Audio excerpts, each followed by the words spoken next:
Saudara-saudari, adik-adik, Bapak Ibu, para sahabat Tuhan Yesus di Paroki Santo Yosef Medari dan di Stasi Santo Tomas Sayegan, juga para sahabat Tuhan Yesus dimanapun Anda berada, salam semangat, berkah dalam, sehat selalu, dan tetaplah berjuang untuk senantiasa menjadi orang baik dan berbahagia. Marilah kembali kita belajar ilmu sejati pada hari Selasa, tanggal 15 Maret tahun 2022, hari biasa, pekan kedua Prapaskah. Kita mengawali belajar ilmu sejati dengan berdoa.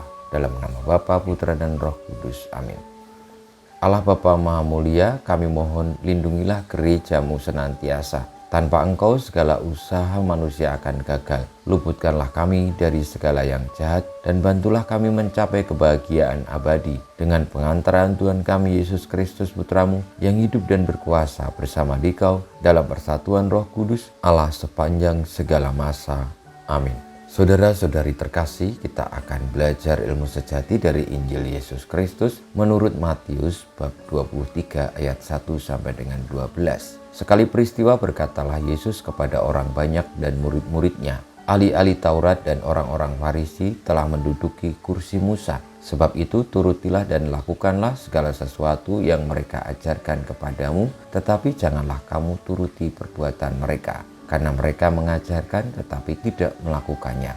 Mereka mengikat beban berat lalu meletakkannya di atas bahu orang, tetapi mereka sendiri tidak mau menyentuhnya. Semua pekerjaan yang mereka lakukan hanya dimaksud supaya dilihat orang. Mereka memakai tali sembayang yang lebar dan jubah yang panjang. Mereka suka duduk di tempat terhormat dalam perjamuan dan di tempat terdepan di rumah ibadat. Mereka suka menerima penghormatan di pasar dan suka dipanggil rabi. Tetapi kamu janganlah suka disebut rabi, karena hanya satulah rabimu dan kamu semua adalah saudara. Dan janganlah kamu menyebut siapapun bapa di bumi ini, karena hanya satulah Bapamu, yaitu Dia yang di surga. Janganlah pula kamu disebut pemimpin, karena hanya satu pemimpinmu, yaitu Kristus.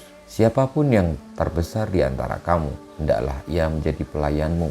Barang siapa meninggikan diri, akan direndahkan, dan barang siapa merendahkan diri, akan ditinggikan. Demikianlah sabda Tuhan, terpujilah Kristus.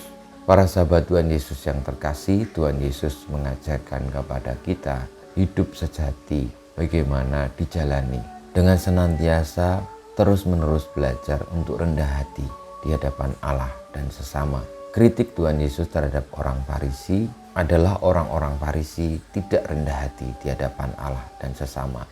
Dengan demikian, orang-orang Farisi itu tidak sungguh-sungguh berpegang kepada kebenaran. Mereka hanya tahu tetapi tidak sungguh-sungguh hidup oleh karena kebenaran itu.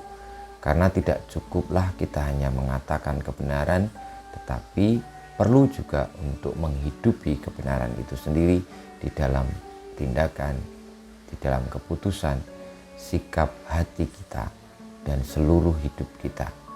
Marilah kita mohon berkat Tuhan, semoga pada masa Prapaskah ini kita semakin dimampukan untuk rendah hati di hadapan Allah dan sesama.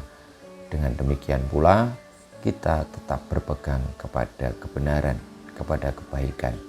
Karena ketika kita rendah hati di hadapan Allah dan sesama, Allah dan sesama lebih utama dari diri kita sendiri.